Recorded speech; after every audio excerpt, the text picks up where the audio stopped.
देश की ताकत तीनों है महान, जवान किसान और जनता महान। हरियाणा एमबीबीएस एग्जाम घोटाला, जयपुर कनेक्शन से खुला मेडिकल शिक्षा तंत्र का सबसे बड़ा फर्जीवाड़ा।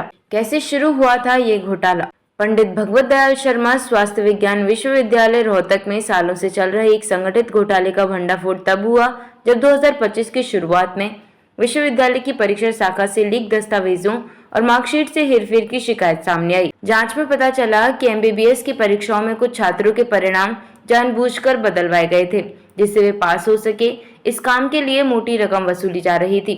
पुलिस जांच की शुरुआत और पहला केस फरवरी 2025 में हरियाणा पुलिस की विशेष जांच टीम ने मामला दर्ज किया और शुरुआती जांच के बाद पाया कि 41 लोगों के खिलाफ एफआईआर दर्ज हुई, जिनमें शामिल थे एक निजी मेडिकल कॉलेज के 24 एमबीबीएस छात्र, 17 विश्वविद्यालय कर्मचारी, जिनमें परीक्षा शाखा, गोपनीयता शाखा और तकनीकी शाखा के अधिकारी शामिल थे।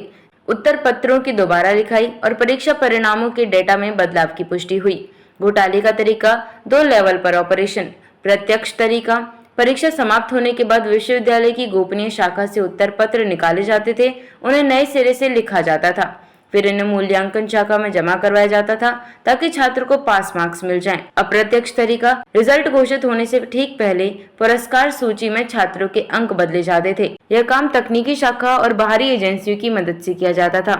इन दोनों प्रक्रियाओं में छात्रों से लाखों रुपए वसूले जाते थे और राशि को कर्मचारी व बाहरी लोग आपस में बांटते थे। राजस्थान कनेक्शन, जयपुर की एजेंसी कैसे आई जांच के दायरे में? जांच के दौरान पुलिस को राजस्थान के जयपुर स्थित एक निजी फर्म का लिंक मिला, जो शिक्षा संबंधित डेटा प्रोसेसिंग, रिकॉर्ड प्रबंधन और परीक्षा प्रक्रिया की सेवा देने वाली एजेंसी थी। यह फर्म यूएचएसआर के डेटा प्रबंधन से जुड़ी हुई थी।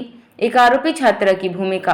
पूछताछ में एक फिजियोथेरेपी छात्रा ने स्वीकार किया कि वह जयपुर की उस फर्म के एक अधिकारी के सीधे संपर्क में थी। उस अधिकारी ने एमबीबीएस परीक्षा के परिणामों में हेरफेर के लिए पैसे मांगे। छात्रा ने कई छात्रों से पैसे लेकर एक हिस्सा अपने पास रखा और बाकी रकम जयपुर के उस अधिकारी को दे दी। गिरफ्तारी और कार्यवाही का विवरण। अब तक इस केस में कुल 10 लोगों की गिरफ्तारी हो चुकी है, जिनमें शामिल हैं 7 विश्वविद्यालय कर्मचारी, एक फिजियोथेरेपी छात्रा, एक पूर्व रेजिडेंट डॉक्टर, एक अन्य संदिग्ध व्यक्ति। सभी आरोपी रोहतक जिला जेल में बंद हैं। विश्वविद्यालय ने कई कर्मचारियों को बर्खास्त या सस्पेंड कर दिया है, जैसे बलराम नामक कर्मचारी का निलंबन आदेश प्रक्रिया में है। जयपुर रेड, लेकिन संदिग्ध की मौत से जांच को झटका। पुलिस ने छात्रा के बयान पर कार्यवाही करते हुए जयपुर में उस फर्म के अधिकारी को पकड़ने के लिए छापा मारा, लेकिन जब टीम पहुंची, पता चला कि वह अधिकारी हाल ही में संदिग्ध परिस्थितियों में मृत्यु को प्राप्त हो चुका है।